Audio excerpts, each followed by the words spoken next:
सभी को नमस्कार, गुड मॉर्निंग।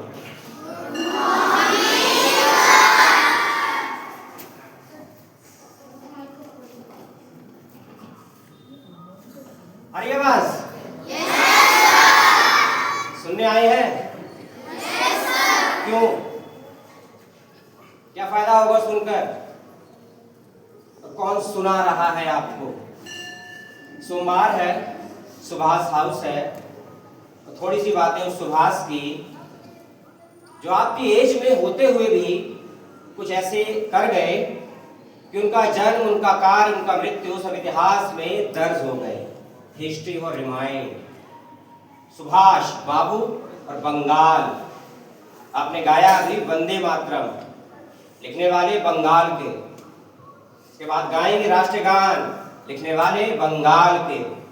तो क्या है इस बंगाल और बंगाली बाबू में? और इस बोस की बात करेंगे जिसकी सर गुलामी हिटलर करने को राजी हो गए थे 1942।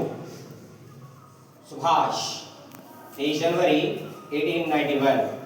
इस धरा पर आते हैं या लाए जाते हैं, सवाल अनगिनत हैं और आप बोर हो तो इशारा कर दीजिएगा। लेकिन मैं जानता हूं कि मेरे शिक्षकों ने ये जरूर सिखाया है कि मेरी आवाज से कोई यदि बोर हो जाए तो मेरे शिक्षकों की शिक्षा में कोई दम नहीं था।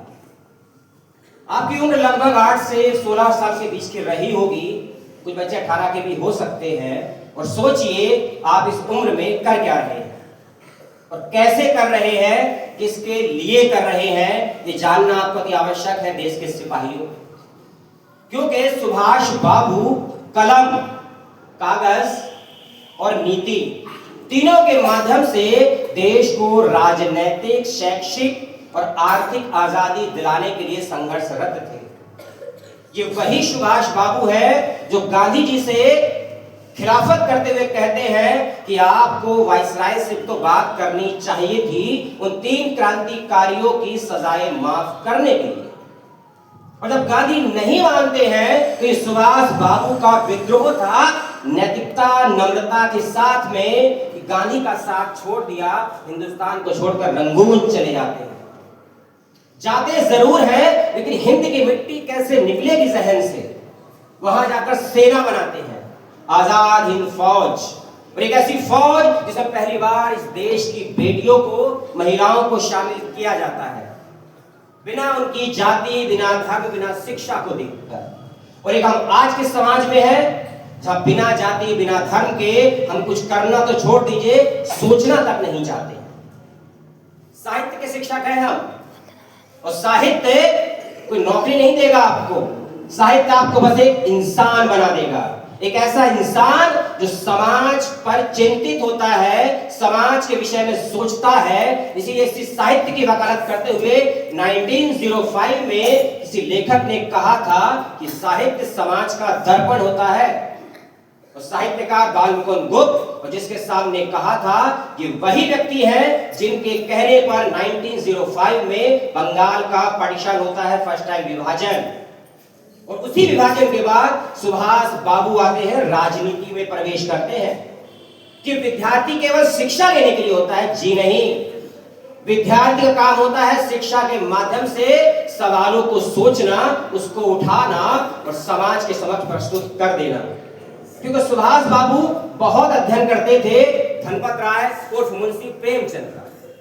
और प्रेमचंद एक ऐसे विद्यार्थी रूपी शिक्षक जो कहते हैं कि शिक्षा यदि व्यक्तियों में सवाल और विद्रोह पैदा नहीं कर सकती तो वो शिक्षा एक अस्थि पंज के समान है।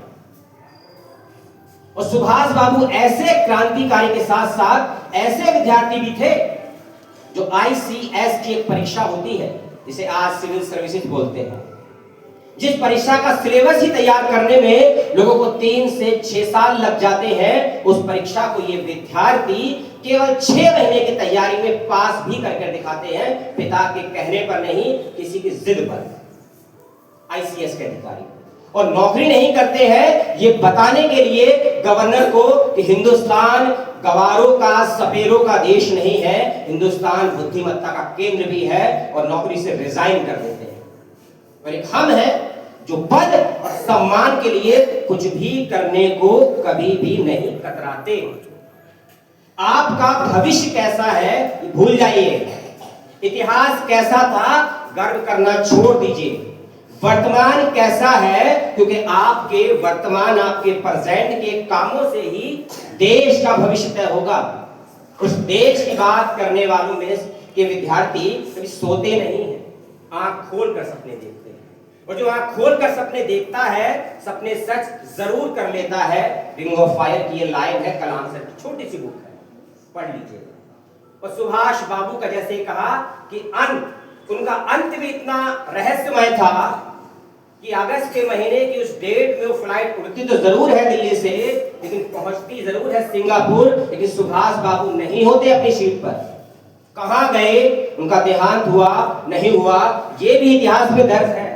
क्योंकि 1966 में नेहरू जी की मौत पर उस भीड़ में एक चेहरा कई लोगों को सुभाष बाबू का भी दिखता है। और इस बात को कहने वाले एक इतिहासकार जो समय जेल में है, रामचंद्र गुहा की पुस्तक आजादी के भारत का भारत, उसमें मिल जाएगा। एक ऐसा विद्यार्थी जो क्रांतिकारी के साथ साथ राजनेता भी था, फ्रीडम फाइटर भी था, महिलाओं को शामिल करता है, और कलम की क्षमता, कलम की ताकत, और कलम का काम है सवाल करना, इसको जीवित रखता है अपने जहन में। आप सभी यहाँ सीखने आए हैं तो सवाल जरूर करिएगा, किस लिए सीख रहे हैं और कैसे सीख रहे हैं। सीखने की पहली कड़ी होती है सुनना, और सुनना मतलब लिसनिंग, ध्यान से सुनना।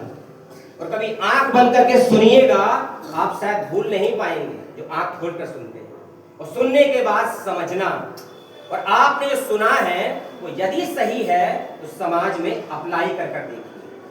तो आज के दिन हम आपके साथ हैं, सुभाष हाउस एक हफ्ते आपके साथ रहेगा। देखते हैं हम क्या सिखा पाते हैं आप सभी को। आपने बहुत सुना ध्यान से, सभी का बहुत बहुत धन्यवाद, और सभी को भविष्य के लिए बहुत बहुत शुभकामनाएं।